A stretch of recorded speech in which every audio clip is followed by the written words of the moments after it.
Kumbaga, para mo na rin yung kapatid eh. Po ba, lahat din gagawin niya para sa'yo.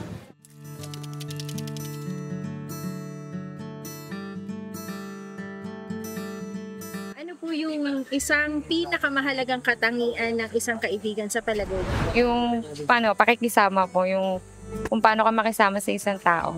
Bakit? Kumbaga po, pag sa pakikisama, marunong kayong magkakaunawaan kayo, magkakaintindihan po. Pakikisama. Bakit po? Kasi ang pakikisama hindi nabibili na kahit sino mang tao yan eh. Yan ang pinakamahalaga sa isang tao. Kapag wala kang pakisama, wala kang kaibigan. Kasi kung wala kang pakikisama, eh, wala kang kaibigan. Katamang katulad ng sinabi ng mag-ice cream, ganun din. Ay, maganda po makisama. Maganda po makisama. Yun po. Para po humaba ang walang pagkaibigan. Ayun po. Yung pakisama sa kanila. So, magbigay po kayo ng example. Halimbawa, hindi po sila lukuhin. Tao siyang kaibigan.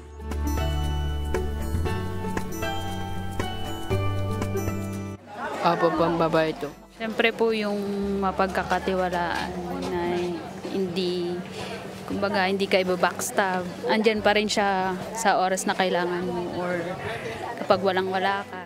Pag sila nakipagkaibigan, yung kailangan totoong tao ka. Maging totoo ka, hindi yung kaibigan lang dahil kaibigan ka sa pero talikod na mawala na. Kaya sabi ko, magbago man sila pero hindi ako magbabago. Maraming salamat sa kanila. Kahit na yung iba, hindi naman natin masabi. At naman tayo nabubuhay kahit paano. Merong marites, merong hindi. Kailangan mababa yung pag-iintindi natin, pag-uunawa na lang po. Okay na lang po yun, depende na lang po yun sa kanila kung magsisinungaling sila sa akin. At least po ako, honest po ako sa kanila. Yung pakikisama at pagkakaroon ng tiwala sa isa kapwa po, kumbaga sa isang samahan po, parang isang pamilya po kayo doon. Doon po nabubuo yung samahan nyo, nagkakaroon po ng isang pamilya. May mga...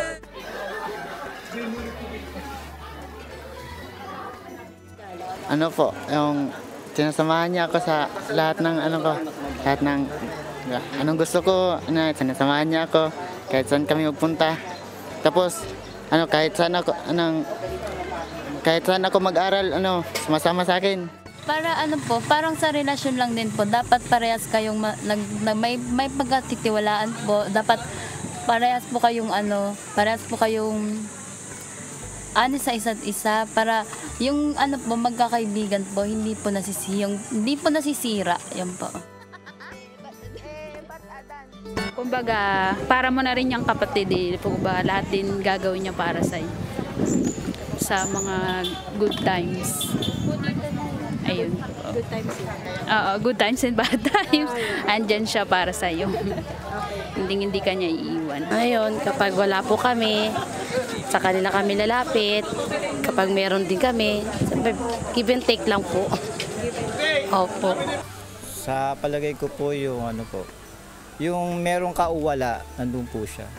Yung wala siyang, yung kapalit, kasi merong kaibigan, nalapitan ka lang pag may kailangan, pero pag wala na, basta, ayun po yung kaibigan, yung laging nandiyan pumakasama.